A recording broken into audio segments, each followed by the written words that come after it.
What's up, RoyalSpartan Tribe? This is RoyalSpartan 125, back for yet another great reaction. Okay, this is 5 reasons why the USS Enterprise is the best US Navy ship ever.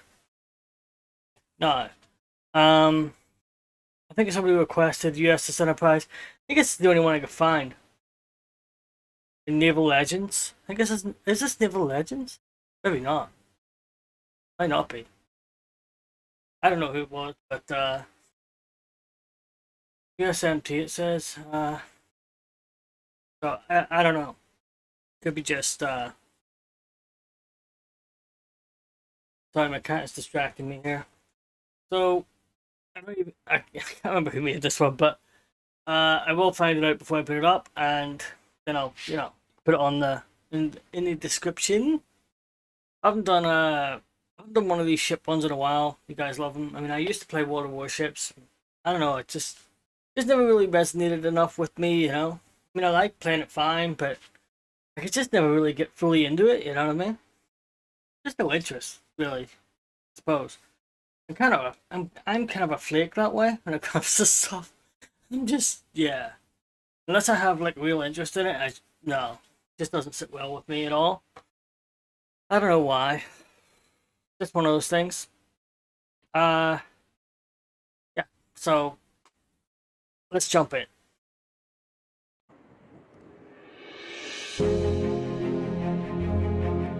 In May 1938, the U.S. Navy commissioned the aircraft carrier USS Enterprise, the 7th ship to bear the name in American service. The second of 3 sisters, Enterprise made perhaps the central contribution to the war effort in 1942. The U.S. Navy began 1942 with 6 fleet carriers excluding the small Ranger, which served in the Atlantic. Over the course of the year, Japanese aircraft and submarines would sink 4 of those carriers and put a 5th, USS Saratoga, out of action. I gotta admit, that's beautiful. You know, seeing those ships just coming towards you. You know, the aircraft carriers with the support ships and stuff, you know. Yeah, it looked really good. I gotta admit, it looked really good. Just had to say that. Over the course of the year, Japanese aircraft and submarines would sink 4 of those carriers and put a 5th, USS Saratoga, out of action for long periods of time. Enterprise fought with distinction in most of the major battles of 1942, and survived to contribute for the rest of the war. Here's the 5 reasons why USS Enterprise is the best U.S. Navy ship ever. I mean, you know they're 5. big, but Construction. you see them? Second ship of the Yorktown class, Enterprise was laid down in July 1934. The Yorktowns constituted the greater part of the second generation of U.S. fleet carriers, after the experimental ships and the conversions of the 1920s. Experience with USS Ranger and the Lexingtons indicated that large carriers had many advantages in serviceability and survivability over smaller ships, so the Navy decided to go large. Enterprise displaced 25,000 tons, could make 33 knots and could comfortably carry around 80 combat aircraft. Wow. U.S. naval architects incorporated many of the lessons learned from the Lexington. It could carry 80 aircraft. That's crazy. That's a lot. That's a lot of aircraft. That's a lot of pilots. Oof. And co-pilots. Yeah, because it's got 2 really. Maybe I don't know if they had 2 back then. Maybe not. But I know nowadays they do, you know. Got the pilot who flies it, and co-pilot's like navigation or something like that. Or I don't know, logistics or something. I don't know. Something like that anyway. But yeah. Sheesh. 80 aircraft, that's nuts. The voice in this sounds very robotic. It sounds like there's something reading it, you know, like a program reading it. Ever so slightly, but it still sounds good though. I mean, it sounds good enough. Not like the Kindle one or something like that, you know? Sounds a little bit like Alexa or something, it's just slightly robotic. And could comfortably carry around 80 combat aircraft.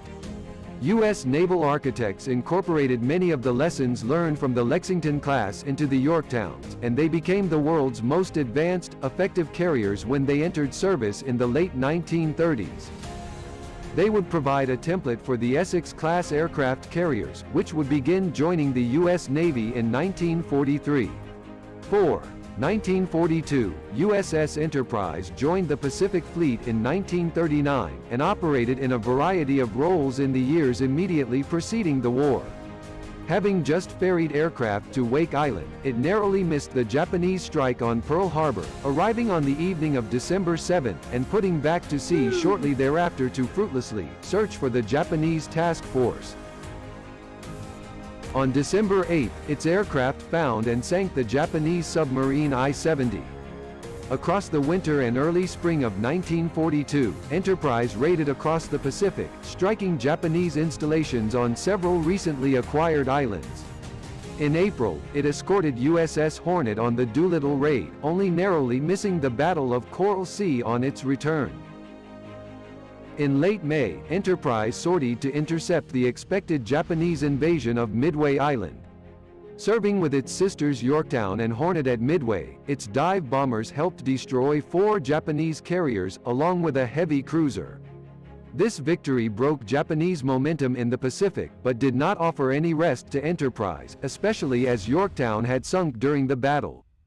Yeah, it's got big E on the side of it, probably. I think somebody mentioned that before in the comment section. They called it Big E or something. It just looks familiar, you know what I mean? It just looks very familiar. Yeah. It was nice to see that, just on the side. Nice. Momentum in the Pacific, but did not offer any rest to Enterprise, especially as Yorktown had sunk during the battle. Yeah, that's right. By mid-July, Enterprise had sailed the South Pacific, where it served throughout the Solomons campaign, taking damage at the Battle of the Eastern Solomons and at the Battle of Santa Cruz. Its last sister, Hornet, was destroyed in the latter battle. Despite this damage, it left the action only briefly for repairs, continuing the fight for almost the entirety of 1942 and early 1943. I'm starting to think I did do an Enterprise one. Because that sounds familiar to me. Or maybe it was just mentioned in Battle of Midway one or something like that there. I know I did, was it 3 Battle of Midway videos? I'm pretty sure it probably mentioned the Enterprise, yeah. Because I remember hearing about the Yorktown, all that, you know, and the Hornet. Yeah. So, yeah, it's just, a lot of the story just sounds kind of familiar. Because I've heard it before, probably. In other videos. No, I know I've heard it before in other videos. And, yeah. Maybe that's just maybe that's why I'm not really reacting as much, you know? Because I've heard it before, and it's just kind of familiar, and it's just more or less trying to remember it. I don't have the best memory, but yeah. It's definitely sounds familiar. All of it. Despite this damage, it left the action only briefly for repairs, continuing the fight for almost the entirety of 1942 and early 1943. Its aircraft helped destroy HIJMS Hiei in November. 3. Later war. As the Tell you what, see that plane that flew by?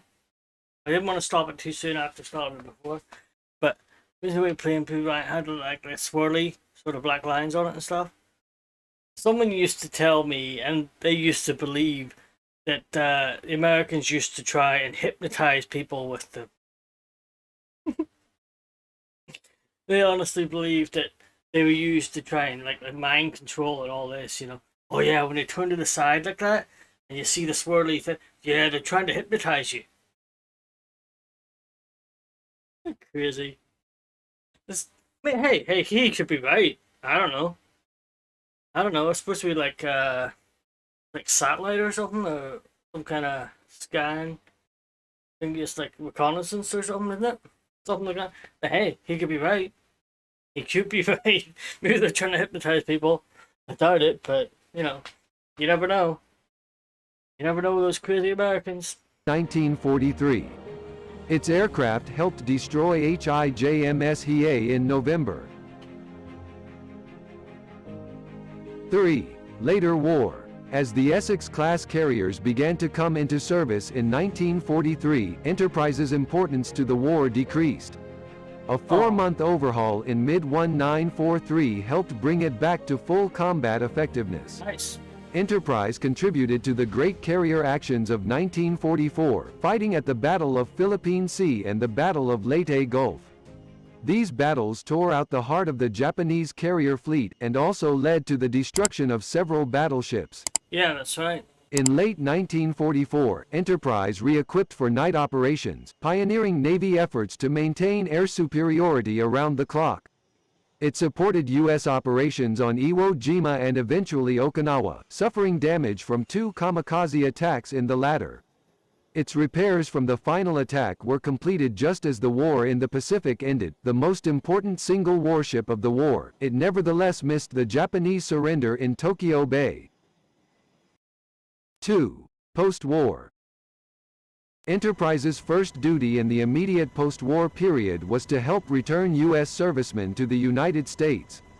It left service permanently in early 1946, although only 10 years old at this point. Enterprise had been superseded by the Essex-class and the much larger Midway-class carriers. Unlike its sometimes partner USS Saratoga, Enterprise was spared destruction in the Bikini atom bomb tests. Instead, it entered the reserve fleet. Enterprise won 20 battle stars in the Pacific, more than any other U.S. ship. There was widespread recognition of its service, and several efforts to preserve it as a monument. Despite the advocacy of retired Navy personnel, however, these efforts failed, and it was sold for scrap in 1958. This is now recognized by many as a tragic failure of the United States to properly maintain its military heritage. In the I could have sworn that it was a museum. It must be one of the other ships. I forget what you call it now. But it must be one of them, you know. But I don't know why I thought it was the Enterprise, but I can't remember which one it is. Making me crazy now because I want to know. I'm trying to remember what ship it is I'm thinking of. But there's more than a few of them. I know that. You know.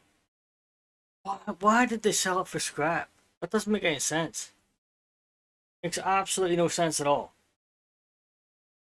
Stupid. That's what they are. 1958. This is now recognized by many as a tragic failure of the United States to properly maintain its military heritage. In the years after Enterprise's scrapping, several other battleships and aircraft carriers were preserved. 1. Into the future. Shortly before USS Enterprise went to the breakers, a new ship bearing the name was laid down, CVN-65, the world's first nuclear aircraft carrier. The latter USS Enterprise served for 50 years, before decommissioning in 2012. Another USS Enterprise, CVN-80, is scheduled for completion by 2025. An altogether unforeseeable event immortalized the name even more. In 1965, Gene Roddenberry gave the name Enterprise to the starship of his series Star Trek. Just as CV-6 survived combat situations that destroyed other carriers, NCC-1701 would survive wildly improbable scenarios. The wild and unpredictable, the success of that series and its spin-offs would lead to a variety of other enterprises, each with the same improbable success as their World War II namesake.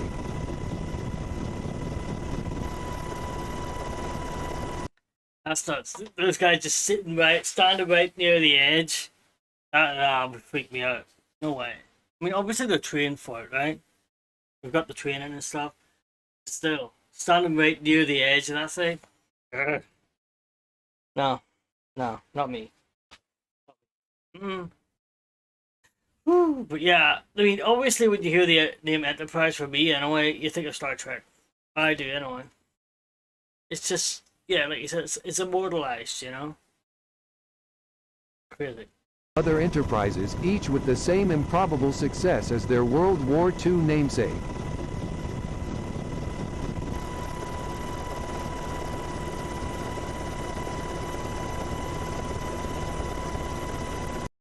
Yeah, this video was obviously taken before they had drones. You use the helicopter. Nowadays, just use a drone because it's probably cheaper.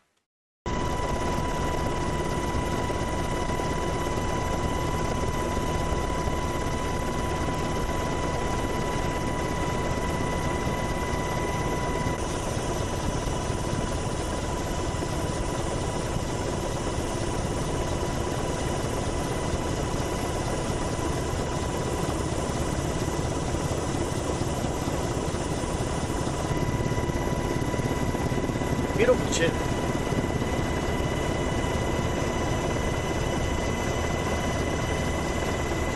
I just think of the helicarriers and, it's, for SHIELD and the Avengers and stuff. Pretty much what they are. Just aircraft carriers that fly.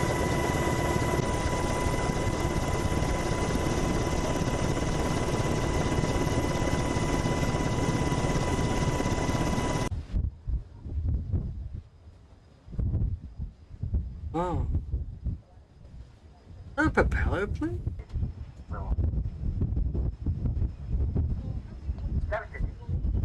I heard a noise on my left ear. I'm like, what? I said, is that a propeller plane? It looks like a propeller plane. And a voice in my ears went, no. What? It kind of freaked me out a little bit. And then they started talking again. I'm like, oh, it's in the video. Yeah, that's what I heard.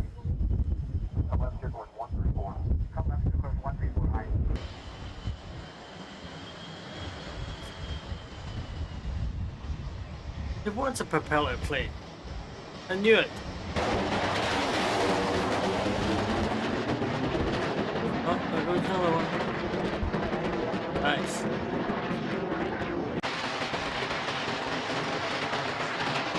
Watching this make me excited for the new Top Gun movie. I never really had any excitement for it, but I mean, I like the original and all, but it's been so long. But yeah, this does actually make me want to watch the new one. Maybe I'll do a reaction to the older one. The first movie, Top Gun. Been a while. Ooh. The flares, are they? Are they flares? There must be.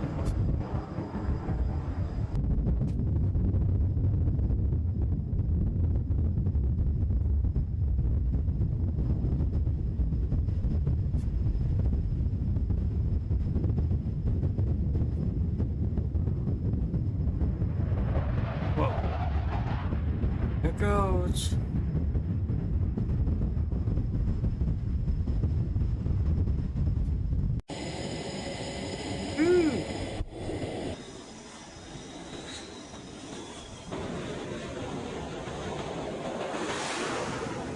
Whoa, he had to get down in the ground and just have it take off over him? Woo, that's dangerous. Oh, you're gonna make me sick. Wow. Imagine how it feels to fly one of these, or to fly in one of these.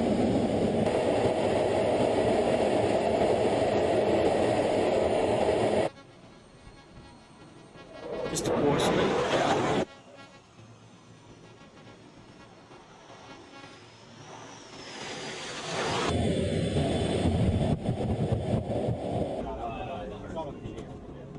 Kick. Okay, that is the end of the video. Okay, that was very informative. I mean, I didn't get half of it, and my attention span is like terrible. I thought it was a Naval Legends one, but it wasn't. It was okay though. It's alright. It's very informative. A lot of the stuff I'd already heard from other videos. Yeah, I don't remember if this was requested or not. If it was, let me know. Comment section. And it's nice to know that the Enterprise name is still going on. I mean, you know it would be. You know, once they scuttle one or the scrap one, they're gonna bring another one in. It's just the way to do it. Yeah, so it's nice to see it back. It's coming back in what, 2025? I think they said the new one will be finished. So it's coming back, yeah. I think maybe the one they've got right now is still going. I don't know. I can't remember if he said that. I know he said that they made another one after the war and stuff, but I don't know if it's still in service today. It probably isn't. He probably said that and I just missed it. Yeah. Like I said, I hope you enjoyed it. And until next time, I am out of here.